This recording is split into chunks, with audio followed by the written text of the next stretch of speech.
मुझे दया आती है उन बच्चों पर जिनमें मेरा बच्चा भी शामिल है। मैं भी उसी समाज की पैदाइश हूँ, उसी समाज के दबाव मुझ पर भी काम करते हैं। और ये रिसर्च मैंने संयोग से अपने बच्चे के प्राथमिक शिक्षा के बाद पढ़ी, पहले पढ़ी होती तब भी मैं क्या करता, दिल्ली में आपको एक भी अच्छा स्कूल मिलेगा ही नहीं जो मातृभाषा में पढ़ाता हो। एक ऐसा माहौल है, मुझे दया आती है उन बच्चों पर। वो घर में जब 9-10 महीने के होते हैं या 3 साल के जब होते हैं तब वो स्कूल जाना शुरू करते हैं।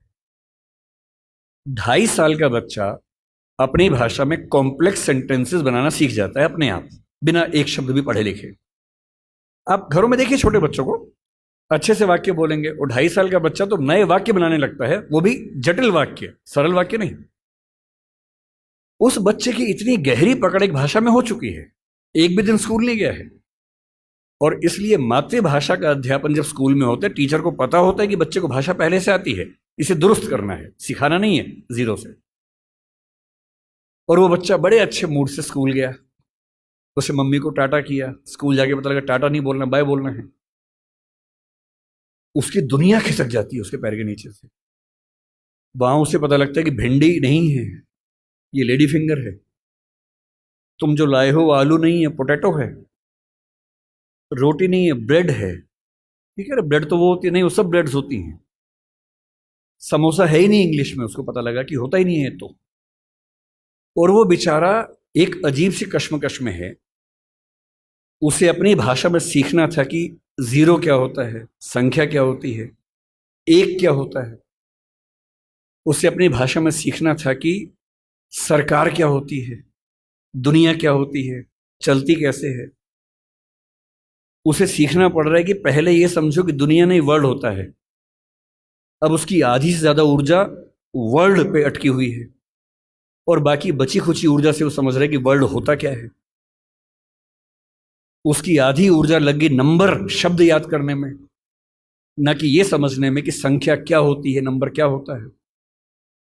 एक अजीब सी साजिश दुनिया भर में चल रही है कि दुनिया के हर बच्चे को उसकी मातृभाषा से बचपन में ही वंचित कर दो। उसे एक ऐसी भाषा में सिखाओ जहां उसके लिए वो भाषा सीखना अपने आप में चैलेंज हो। और इसलिए आप देखेंगे कि अगर ज्ञान की दुनिया में दुनिया भर की भाषाओं के आम आदमी शिरकत नहीं कर पा रहे हैं, गलती से भी ये मत सोचिएगा कि दिमाग वाले लोग बहुत कम होते हैं और वही आगे बढ़ते हैं। दिमाग वाले अधिकांश लोगों को बचपन में ही खत्म कर देने की साजिश दुनिया भर में चल रही है। और जो अपनी भाषा में पढ़ ही नहीं पाएगा, वो कैसे आगे बढ़ेगा, कैसे सीखेगा। मैंने 10वीं क्लास तक हिंदी माध्यम से पढ़ाई की है, उसके बाद अंग्रेजी सीखी है, ठीक से सीखी है। अंग्रेजी मुझे कहीं कोई समस्या नहीं आती है, इसमें क्या कोई परेशानी है।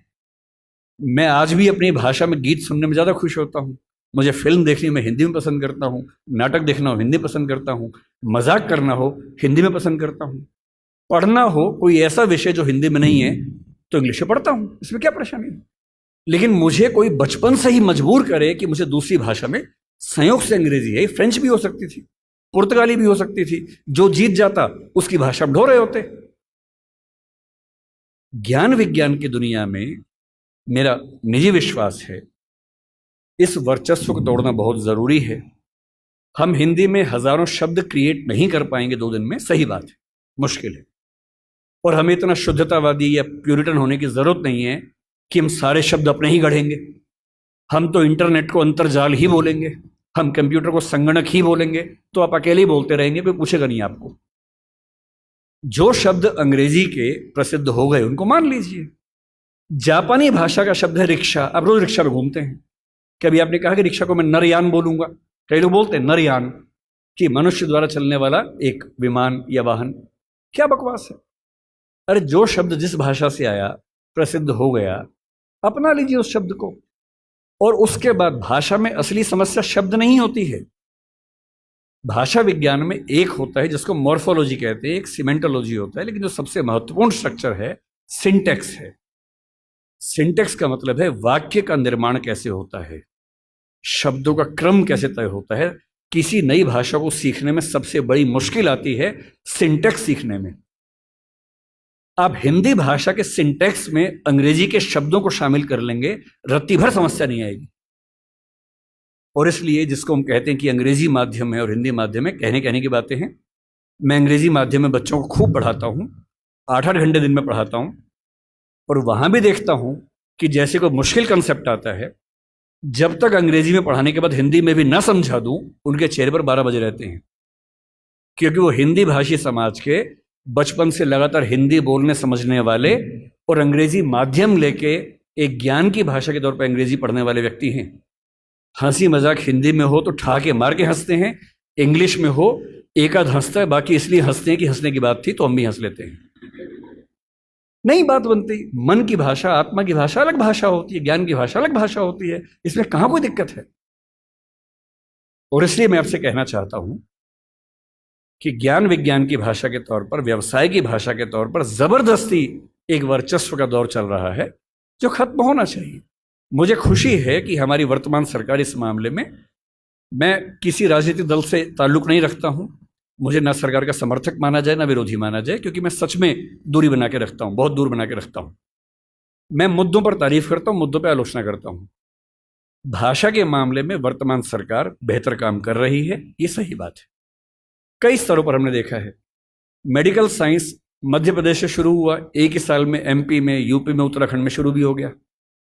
और मैं कई साल से सोचता था कि मेडिकल साइंस में ऐसा क्या है जो हिंदी में नहीं पढ़ सकते। और सोचिए, डॉक्टर बनने के बाद करना क्या आपको डॉक्टर बन के आम आदमी का इलाज करना है। भारत की आम आदमी की हालत क्या है? डॉक्टर के पास जाता है, उसको एक वाक्य समझ में नहीं आता है। डॉक्टर 4 लाइन इंग्लिश के बोलता है, कुछ मुश्किल शब्द बोलता है, तो वो मान लेता है कि ज्ञानी आदमी है, ठीक बोल रहा होगा।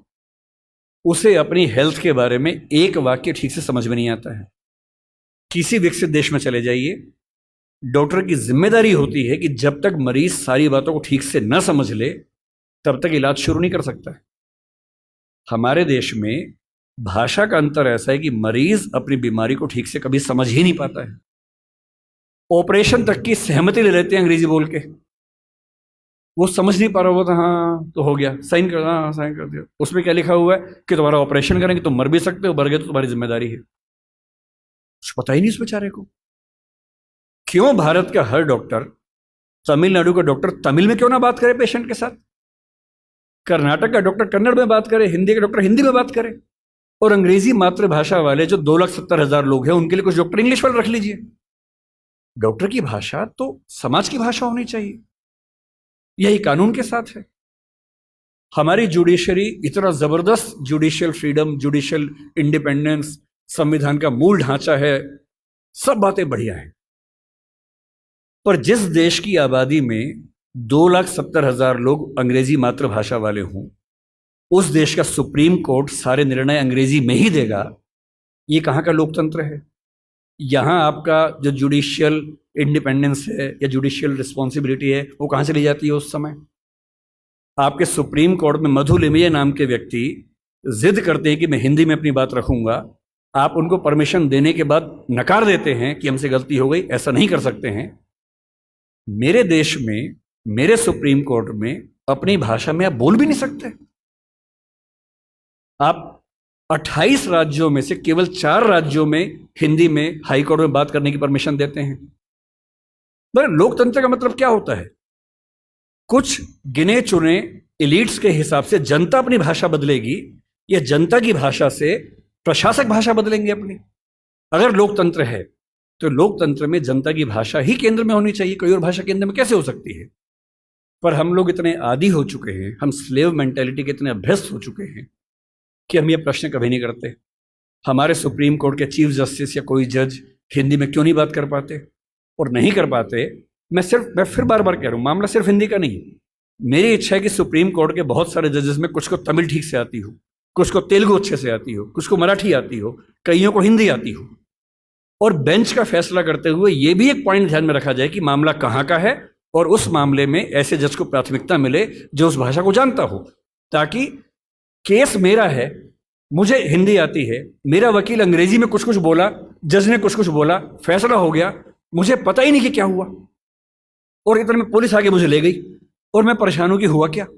मेरे मामले के किसी प्रसंग में मेरी भूमिका ही नहीं है, क्योंकि सारी प्रक्रिया 2 ऐसे व्यक्तियों के बीच में चल रही है जिनके पास एक भाषा है जो मेरी भाषा नहीं है, जबकि मामला मेरा है। और कहने को लोकतंत्र है। ये लोकतंत्र नहीं है, ये भाषा के स्तर पर तानाशाही है, बुरी चीज है। और मैं जब भी ये बात कहता हूं, बार बार कहता हूं, ज्ञान की भाषा के तौर पर अंग्रेजी का सम्मान करना जरूरी है, क्योंकि रिसर्च आप उसके बिना नहीं कर पाएंगे। बहुत मामलों में सीखने की जरूरत है, उससे भी, जापानीज से भी, फ्रेंच से भी, सबसे सीखने की जरूरत है। लेकिन आपके देश के सुप्रीम कोर्ट में, हाई कोर्ट में आपकी भाषा में बात ना होती हो, ये बुरी बात नहीं है, शर्मिंदगी की बात है। हमें एक समाज के तौर पर शर्म आनी चाहिए, ये उससे कम बात नहीं है। इसलिए जब कोई मुझसे कहते कि राजभाषा के तौर पर आपकी क्या कल्पना है, 14 सितंबर का दिन आज है, हम आज के दिन ये सेमिनार क्यों कर रहे हैं? 14 सितंबर 1949 को शाम को 6 बजे एक फैसला हुआ था। एक अजीब सी अफवाह लोगों ने उड़ा रखी है। कहते हैं कि 14 सितंबर को मतदान हुआ कि भारत की राजभाषा कौन सी होनी चाहिए, हिंदी या अंग्रेजी। वोटिंग हुई, आधे वोट हिंदी के पक्ष में उठे, आधे अंग्रेजी के पक्ष में उठे, एकदम बराबर हो गया। कई लोग संख्या बोलते 77-77 हो गया। और तब स्पीकर ने, डॉक्टर राजेंद्र प्रसाद ने अपना कास्टिंग वोट दिया, क्योंकि उनके पास अधिकार है कि वोट डाल सकते हैं लास्ट में, अगर बराबर हो जाए तो, हिंदी के पक्ष में दिया, और इससे हिंदी भारत की राजभाषा हो गई। इससे बड़ा कोई झूठ नहीं है। ऐसा कुछ नहीं हुआ था संविधान सभा में, सफेद झूठ है। 12 सितंबर को शाम 4 बजे इस मुद्दे पर बहस शुरू हुई। संविधान सभा की डिबेट्स पढ़ के देखिए, 180 पेज की डिबेट है राजभाषा की, 180 पेज, 1-2 पेज का मामला नहीं है। संविधान सभा के वॉल्यूम 9 में ध्यान से पढ़िए, पेज नंबर लगभग 1130 से 1390 के आसपास का मामला है। 180 पेज की डिबेट है, उसमें खूब मुद्दे हैं, छोटी मोटी वोटिंग हो रही है के मामलों में। संविधान सभा का बेसिक उसूल था कि अंतिम रूप से वोटिंग नहीं करेंगे, सहमति से काम करेंगे। वोटिंग बीच बीच में होती रही। पहला विवाद यह था कि राजभाषा कौन सी हो, हिंदी हो कि अंग्रेजी हो या हिंदुस्तानी हो। अंग्रेजी पर तो बात थी नहीं, हिंदी या हिंदुस्तानी। महात्मा गांधी हिंदुस्तानी कहते थे, पर 1949 में वो थे नहीं। उनका हिंदुस्तानी का मतलब था हिंदी उर्दू का मिक्सचर, जो देवनागरी और फारसी में लिखी जा सके। दूसरा स्कूल ऑफ थॉट हिंदी की बात करता था। अंत में सहमति बनी, हिंदी ही भारत की राजभाषा होगी। राजभाषा यानी सरकारी कामकाज की भाषा। दूसरा सवाल था कि लिपि कौन सी हो, देवनागरी हो, कुछ ने कहा कि देवनागरी और फारसी हो, कि हिंदी को फारसी में भी लिख सके। कुछ ने कहा देवनागरी और रोमन हो, हिंदी को रोमन में, जैसे व्हाट्सएप में लिखते हैं वैसे लिख सके। खूब विवाद हुआ, अंत में हुआ कि देवनागरी ही लिपि होगी। तीसरा विवाद यह हुआ कि जो अंक हैं हिंदी वाले, जो 1 से 0 से 9 तक के अंक हैं, वो हम अंग्रेजी के ढांचे में लिखेंगे या हिंदी के ढांचे में लिखेंगे। इस पर मतभेद था सबसे ज्यादा, इस पर वोटिंग में बराबरी हुई थी। और अंत में वोटिंग से नहीं, संविधान सभा के बाहर की बातचीत में समझौता हुआ। मुंशी साहब थे, के एम मुंशी थे, आयंगर साहब थे, उनकी बातचीत में समझौता हुआ कि ठीक है, अंतर्राष्ट्रीय अंक मान लेंगे। और उसके बाद गहमा गहमी के बाद, 2 घंटे की रिसेस के बाद, 14 सितंबर शाम 6 बजे आखिरी सेशन इस मामले पर हुआ, 2.5 दिन की बहस के बाद।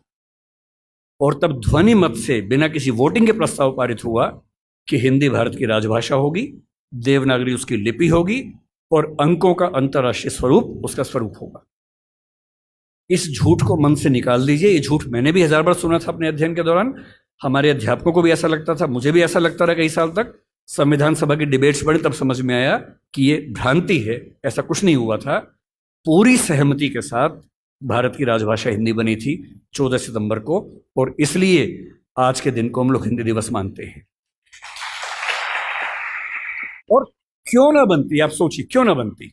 दुनिया में 2 तरह के देश हैं, एक इंग्लैंड जैसा है, फ्रांस है, स्पेन है, जर्मनी मान सकते हैं, आज के समय के जर्मनी मान सकते हैं, उस समय का तो नहीं, आज के जर्मनी मान लीजिए, आप ग्रीस को मान लीजिए। ये सब देश वो हैं जो एक देश एक भाषा वाले लोग हैं। बांग्लादेश को मान लीजिए, बांग्ला बोलते हैं, एक देश एक भाषा है। पर कुछ देश ऐसे होते हैं जहां एक भाषा नहीं होती है। स्विट्जरलैंड में देखिए, छोटा सा देश है, 3 राजभाषाएं वहां पर हैं। बेल्जियम में देखिए, छोटा सा देश है, पर वहां भाषाएं एक से ज्यादा चलती हैं। तो उस समय एक डिबेट थी कि भारत का मॉडल कौन सा होगा। क्या हम इंग्लैंड, फ्रांस, जर्मनी के मॉडल पे चलेंगे, या हम स्विट्जरलैंड और बेल्जियम के मॉडल पे चलेंगे? तो क्योंकि भारत में भाषाएं बहुत ज्यादा थी, उस समय हमने 14 भाषाओं को संविधान में स्थान दिया। शुरू में 13 को दिया, बाद में एक और जोड़ दिया। तो अब तो खैर 22 भाषाएं हैं 8वीं अनुसूची में। डिबेट ये थी कि भारत की राजभाषा कौन सी हो। ऐसे मामले में दो ही फैसले हो सकते हैं। एक तो ये हो सकता है कि भाई जितनी महत्वपूर्ण भाषाएं सबको बना दो। अगर सबको बनाएंगे तो हर डॉक्यूमेंट 10 भाषाओं में बनेगा, वो आसान काम नहीं है। दूसरा, लोकतंत्र में क्या तरीका है, जिस भाषा को बोलने वाले समझने वाले सबसे ज्यादा हैं उसको बना दीजिए। यही सहमति बनी। स्वाधीनता संग्राम में हिंदी को राष्ट्रभाषा राजभाषा बनाने की बात किन लोगों ने की, आपने कभी गौर किया है? हिंदी को राष्ट्रभाषा बनाने के सबसे बड़े समर्थक कौन थे? महात्मा गांधी, गुजरात के थे, गुजराती आदमी। के.एम. मुंशी गुजरात के थे, पटेल गुजरात के थे, आज भी गुजरात के दो लोग लगे हुए हैं। हिंदी को भारत की राष्ट्रभाषा बनाने की जो बात आई है, हिंदी समाज से ही नहीं आई है। महात्मा गांधी गुजराती व्यक्ति होकर हिंदी के पक्ष में सबसे ज्यादा अड़े हुए थे। महाराष्ट्र में तिलक थे, सावरकर थे, वो मराठी की बात नहीं कर रहे, वो हिंदी की बात कर रहे थे। पंजाब में लाला लाजपत राय थे। आप बंगाल में जाएंगे, केशव चंद्र सेन से परंपरा शुरू होती है, सुभाष चंद्र बोस तक परंपरा जारी है, वो सब हिंदी की बात कर रहे हैं। पूरे भारत में, दक्षिण भारत तक में ये सहमति बन गई थी। महात्मा गांधी ने पूरी एक संस्था खड़ी की, दक्षिण भारत हिंदी प्रचार सभा। कितने साल तक काम करते रहे वहां पर। एक सहमति बनाई पूरे देश में, क्योंकि इतना बड़ा स्वाधीनता आंदोलन बिना एक भाषा के नहीं चल सकता। बेबीलोन की कथा बन जाती, बाबेल जैसी, कि सब लोग अलग भाषाएं बोलते हैं, लड़े कैसे अंग्रेजों से। इसलिए कांग्रेस ने 1915 के आसपास से ही भाषा पे काम करना शुरू किया और ये मान लिया कि जब तक अंग्रेजी में काम करेंगे वकीलों का आंदोलन रहेगा, जनता का नहीं बनेगा। वो वकीलों का आंदोलन जनता का आंदोलन तब बना जब लोक भाषाओं में लड़ा गया, और लोक भाषाओं में सबसे बड़ी भूमिका हिंदी की रही।